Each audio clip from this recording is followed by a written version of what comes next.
बिस्मिल्लाहिर्रहमानिर्रहीम व बिश्रह ली सदरी व यस्सिर ली अमरी वहलुल उक़दतम मिन लिसानी यफ़क़हू क़ौली। प्यारे बच्चों, उम्मीद करते हैं कि आप सारे खैरियत से होंगे और उम्मीद करते हैं कि आपने हमारा चैनल सब्सक्राइब भी कर लिया होगा। अगर नहीं भी सब्सक्राइब किया तो काइंडली हमारे चैनल को सब्सक्राइब कर लीजिएगा और अपने सर्कल के अंदर उसको शेयर कीजिएगा।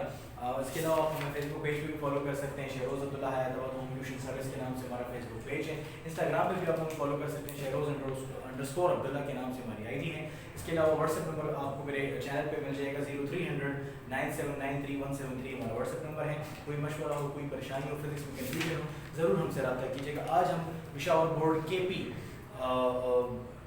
फर्स्ट ईयर फिजिक्स के लिए चैप्टर 4 हम पढ़ रहे हैं और जो सबसे इंपॉर्टेंट टॉपिक है जो पेपर में आता होता है दैट इज एस्केप वेलोसिटी।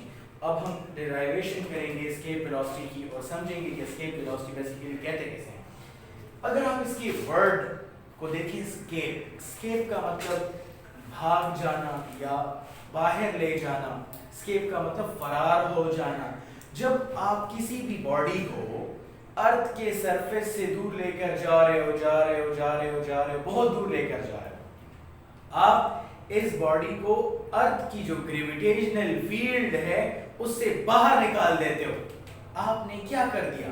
आपने बॉडी को अर्थ की जो ग्रेविटेशनल फील्ड है उससे बाहर निकाल दिया।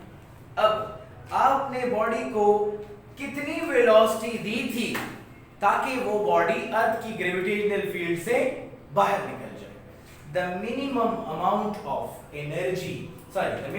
of velocity given to a body to make it escape from Earth's gravitational field, उसको हम क्या कहते हैं? escape velocity कहते हैं। आपने किसी भी बॉडी को मिनिमम कितनी वेलोसिटी दी है ताकि वो अर्थ की ग्रेविटेशनल फील्ड से बाहर निकल जाए, तो उस मिनिमम वेलोसिटी को हम escape velocity कहते हैं। इसको हम कैसे डिफाइन करेंगे? हम कहेंगे कि the minimum velocity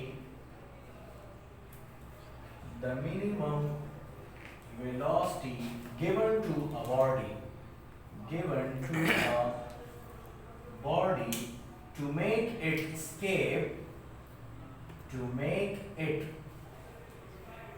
escape from Earth's gravitational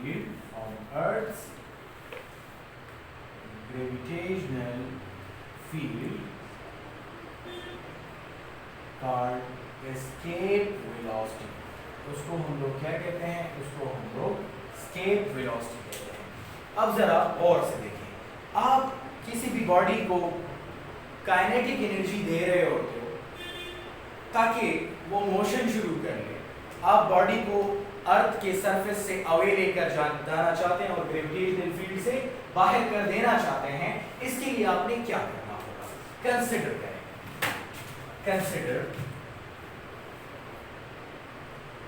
मैं कहता हूं कि दिस इज आवर अर्थ, ये हमारा अर्थ, ये हमारे पास अर्थ का सेंटर है और दिस इज रेडियस ऑफ अर्थ। हमारे पास एक बॉडी यहाँ पर बॉडी ऑफ मास m मौजूद था।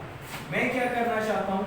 मैं इस बॉडी को अर्थ की जो अपनी ग्रेविटेशनल फील्ड है, चले मैं डॉटेड लाइन में शो कर लेता हूँ, अर्थ की जो अपनी ग्रेविटेशनल फील्ड है, मैं इस ग्रेविटेशनल फील्ड से बॉडी को कहाँ लेकर आना चाहता हूँ?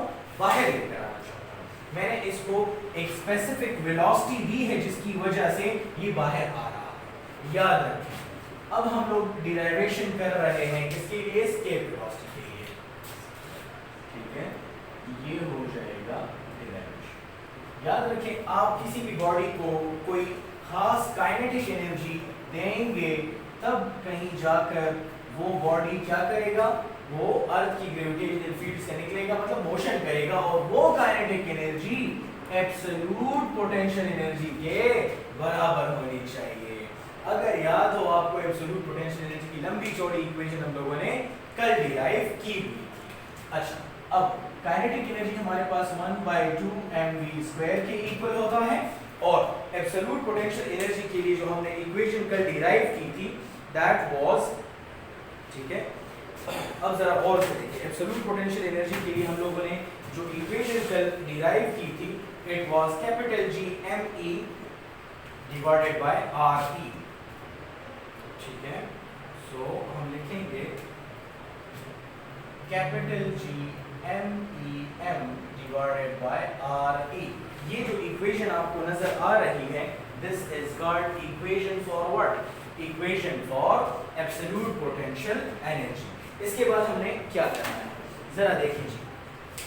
दोनों साइड से m कैंसल आउट हो जाएगा, आपके पास क्या रह जाएगा? आपके पास रह जाएगा v square by 2 equal to capital G M E divided by R E।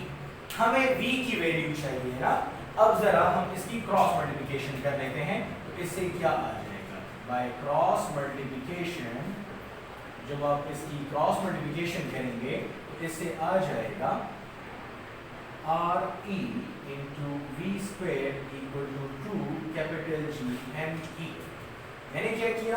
अब मैंने v फाइंड करना है, तो R E को बोथ साइड पे डिवाइड कर लेंगे। Dividing R E both hand sides we get, आपको क्या मिलेगा इससे? v square equal to 2 capital G M E divided by R E। मुझे क्या चाहिए? मुझे एस्केप वेलोसिटी चाहिए, स्क्वायर नहीं चाहिए। Taking square root both hand side, ताकि स्क्वायर फिनिश हो जाए। Taking square root both hand sides we get. दोनों साइड का आप स्क्वायर रूट ले लेंगे तो आपको क्या मिलेगा? कुछ इस तरीके से मिल जाएगा 2 capital G M E divided by R E। ये आपको मिल जाएगा। अच्छा, अब आपने क्या किया? आपने ये स्क्वायर इसके साथ फिनिश कर दिया। आपके पास जो इक्वेशन बच जाएगी वो कौन सी इक्वेशन होगी? That equation will be v is equal to under the root 2 capital G M E divided by R E। ये इक्वेशन मिल जाएगी। अब जरा गौर से देखें, आपको मालूम है from Newton's law of universal gravitation, आप कह सकते हैं from Newton's law of universal gravitation, आपको मालूम है कि F equal to capital G M1 M2 divided by R square होता है। ऐसे ही होता था। अच्छा, सो लेट्स सपोज मैं कहता हूं कि मैंने m1 की जगह पर मास ऑफ अर्थ कंसीडर कर लिया, m2 की जगह पर मास ऑफ बॉडी कंसीडर कर लिया, रेडियस की जगह पर रेडियस ऑफ अर्थ कंसीडर कर लिया, तो ये इक्वेशन क्या बन जाएगी? इस इक्वेशन से हमें मिलेगा capital G M E M divided by R E square. चलिए इसको मैंने इक्वेशन नंबर 1 का नाम दे दिया। अच्छा, फ्रॉम डेफिनेशन ऑफ वेट, अगर आपको वेट की डेफिनेशन आती हो, from definition of weight, weight क्या होता है? The force by which earth attracts everything towards its centre known as weight. उसको हम क्या कहते हैं? वेट कहते हैं। एंड वेट असल में एक फोर्स होता है, सही हो गया, जो कि mg के इक्वल होता है। चलें इसको मैंने इक्वेशन नंबर 2 का नाम दे दिया। चलिए, अब अगर मैं इन दोनों को कंपेयर करूंगा, comparing both the equations, comparing, ठीक है, इक्वेशन 1 एंड 2, वी गेट क्या मिल जाएगा आपको? आपको मिल जाएगा capital G M E M divided by R E square is equal to mg। हो गया। दोनों साइड से मैंने क्या कर लिया? m और m को हमने कट कर दिया। जब मैं इसकी क्रॉस मल्टीप्लिकेशन करूंगा तो मुझे मिल जाएगा capital G M E equal to small g R E square. ये मिल जाएगा। मतलब ये है कि कैपिटल G M E की हमारे पास जो value I that is small g R E square, ये आ गई। अब मैंने क्या करना है जरा गौर से देखिए। हमारे इस इक्वेशन में आपको एक टर्म नजर आ रहा है कैपिटल G M E। क्या इस कैपिटल G M E की वैल्यू मैं रिप्लेस कर दूं small g R E square के साथ? इस कैपिटल G M E की वैल्यू में क्या कर दूंगा?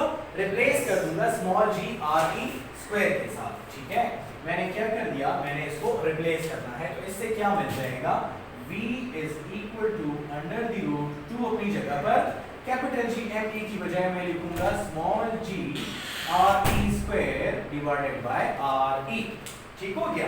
अच्छा, सो ये वाला जो स्क्वायर है ये इस आर ई के साथ खत्म हो जाएगा। आपके पास जो इक्वेशन रह जाएगी that will be v equal to 2 small g R E. ये हमारे पास इक्वेशन आ जाएगी। ठीक है, ये जो इक्वेशन आपको नजर आ रही है this is the equation for escape velocity. ये हमारे पास एस्केप वेलोसिटी की इक्वेशन है। तो मैंने क्या करना है जी, हमने इक्वेशन इसके लिए फाइंड कर लिया। सही हो गया? अच्छा, अब जरा और से देखें, आपके पास ये जो इक्वेशन थी, चले मैं इस इक्वेशन को इक्वेशन नंबर स्टार का नाम दे देता हूं। This is very important equation, मैंने इसको इक्वेशन नंबर स्टार का नाम दे दिया। आप लिखेंगे यहां पर which is the required equation for escape velocity।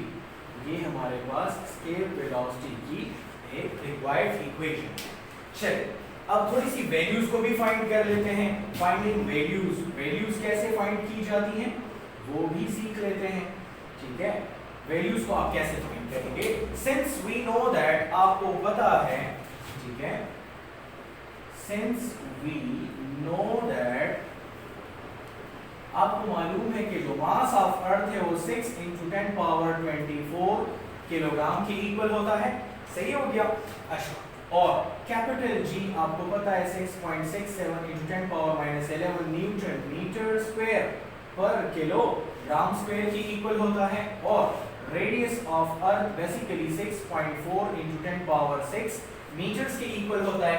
आपने क्या करना है, आपने ये तमाम वैल्यूज को उठाना है और आपने इसको पुट कर लेना है, ठीक है, इक्वेशन नंबर स्टार के अंदर।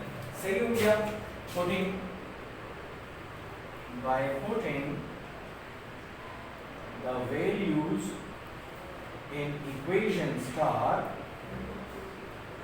we get।